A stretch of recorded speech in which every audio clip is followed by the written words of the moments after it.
Today we have another special episode about an old foe of the Assassins, a secret organization from the darkest days of the Crusades who seek to bring the world under the thumb of the Catholic Church through any means necessary. This secretive society uses brutal methods to acquire power and influence over both the Church and governments around the world and is known for its willingness to engage in assassination when necessary. And those people are, of course, the evil Templars.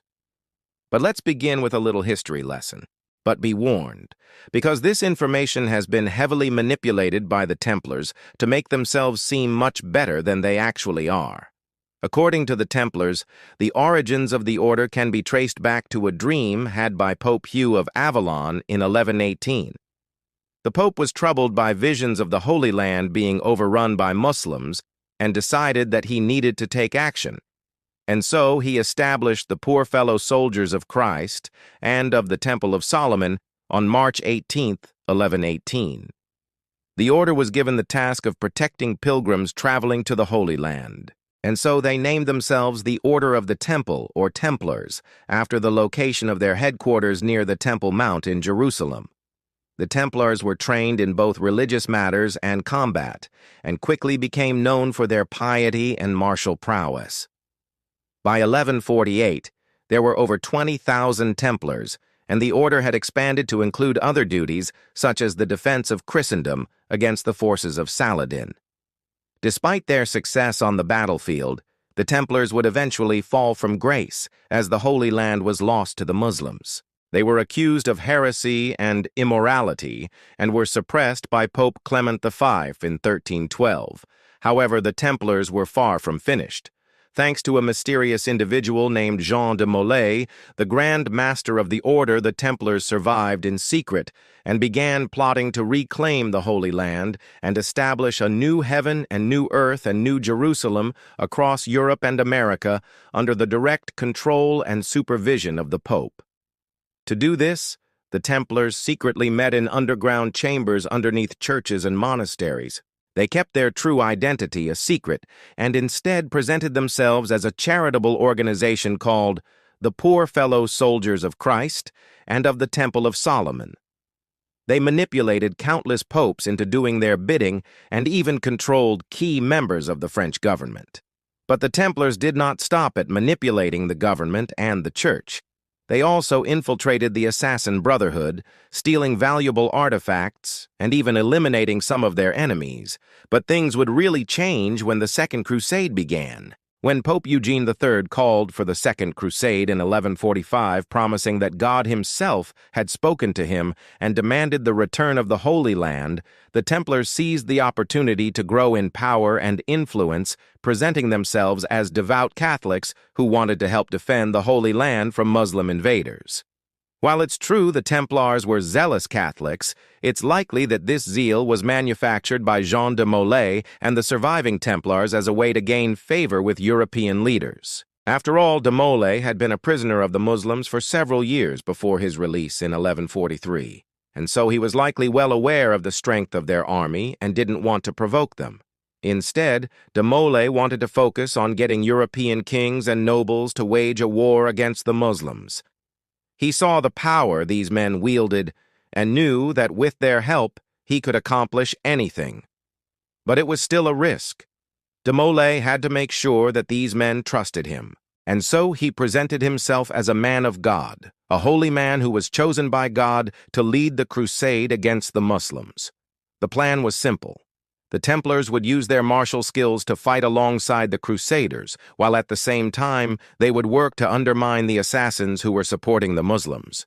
This two-pronged attack would allow the Templars to weaken both the Muslims and the assassins, making it easier to launch a full-scale assault on the Holy Land. During the siege of Damascus, de Molay met with Nur ad-Din, a Muslim leader who controlled much of Syria and Iraq. It was during this meeting that de Molay learned of a powerful artifact known as the Apple of Eden. The apple was said to grant its user great power and knowledge, and Nur ad-Din believed that it could help him defeat the Crusaders. De Molay saw an opportunity to acquire the artifact for himself, and so he agreed to help Nur al-Din lift the siege of Damascus. Once the city fell, De Molay led a group of Templars to Nur al-Din's palace where they stole the apple. With the apple now in their possession, the Templars were able to learn much about the assassins and their operations. The apple revealed that the assassins were being aided by a mysterious mentor figure who was controlling the Brotherhood from the shadows. The Templars knew that they had to stop the assassin's mentor if they wanted to succeed in their mission, so De Molay assembled a team of his most trusted knights and set out to find the mentor. But when the Templars arrived in the Middle East, they found that the mentor had already disappeared. Nur ad-Din was dead, and the apple was no longer working. De Molay realized that the assassins had anticipated their arrival and had already fled. De Molay knew that he had to act quickly. If the mentor escaped to Europe, then the assassins would have a new base of operations, and the Templars would lose the advantage they had gained during the siege of Damascus. And so, De Molay decided to follow the mentor back to Europe. While the Templars traveled across the Mediterranean Sea, the mentor made his way to France, where he began to establish a new assassin brotherhood. The mentor recruited a number of influential people to his cause, including a young man named Altair ibn La'ahad. Altair was a skilled fighter and a master of disguise, and the mentor saw him as the perfect candidate to lead the new assassin brotherhood. Under the mentor's guidance, Altair and his fellow assassins carried out a number of attacks against the Templars. But despite their best efforts, the Templars were able to defend themselves against the assassins. As the Templars continued to battle the assassins in Europe, De Molay knew that he needed to do something to end the conflict once and for all.